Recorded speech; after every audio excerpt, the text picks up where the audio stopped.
Welcome back everyone. Before we dive in, make sure to drop your thoughts and the lessons you took from the story in the comments, and don't forget to like and subscribe. Let's get into it. The story begins on a cold morning. The sun had not yet fully touched the earth, and the air was still. In a small village hospital, young nurse Amara Okafor receives an urgent message over the hospital radio. A boy from a distant village has been accused of poisoning his own mother, and now, he himself is seriously ill. Without hesitation, Amara gets into the hospital vehicle and heads out. It's her first year on the job, but her compassion and determination have already earned her the respect of everyone she works with. When she arrives, the scene is chilling.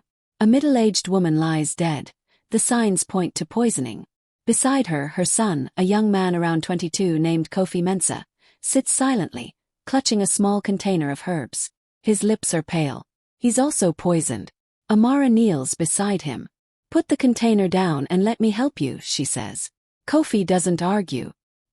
He simply drops the container and lowers his head. Back at the hospital, Kofi is kept in isolation. He doesn't speak.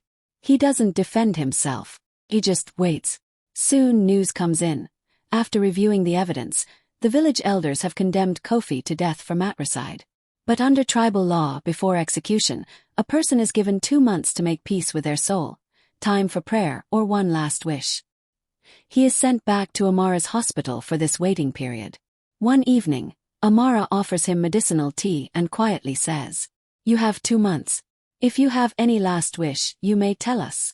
Kofi looks up slowly and replies, "My last wish is to spend every night with a healing woman who has never known a man." Amara freezes. Her face hardens. "This is not a normal request," she says. "Then why not you?" he replies. She walks away, disturbed. That night she can't sleep. His question echoes in her head. Why not you? Is this just the strange request of a condemned man? Or is there something deeper? In the days that follow, Amara visits Kofi often. They speak, sometimes in riddles, sometimes in silence. Kofi never defends himself. He speaks of his mother, of dreams, of acceptance. One night, during a thunderstorm, Amara asks him directly, "Did you really poison your mother?" He opens his eyes and says, "No. But even if I say that, who would believe me?" Amara's heart cracks. The next morning, she begins digging through the toxicology reports, re-examining every detail. And something doesn't add up. The herbs used in the poisoning, they're not native to their region. They were known to be sold by a local healer named Babatunde, a man previously caught selling dangerous, illegal mixtures. Amara begins a quiet investigation. Meanwhile, Kofi continues to request no more than one thing: to spend a little time with the only woman who has treated me like a human. Finally, one quiet night, Amara makes a decision. She removes her uniform, wears a traditional dress, and sits by Kofi's side. There's no lust, no judgment, just 2 broken souls sharing silence and truth. The next day, she finds a key witness, an old healer who confesses everything. The night Kofi's mother died, Babatunde's men had entered the house and poisoned her.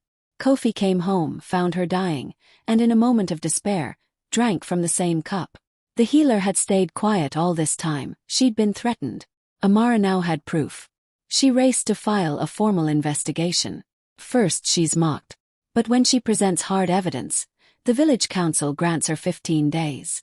Amara interviews witnesses, matches herb samples, and gets a confession.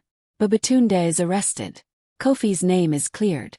When Kofi walks out of the council chambers, he doesn't smile. He just looks at Amara and says, "You gave me back my life. Thank you." Weeks later, Amara and Kofi are often seen together. No marriage, no declarations. Just quiet respect.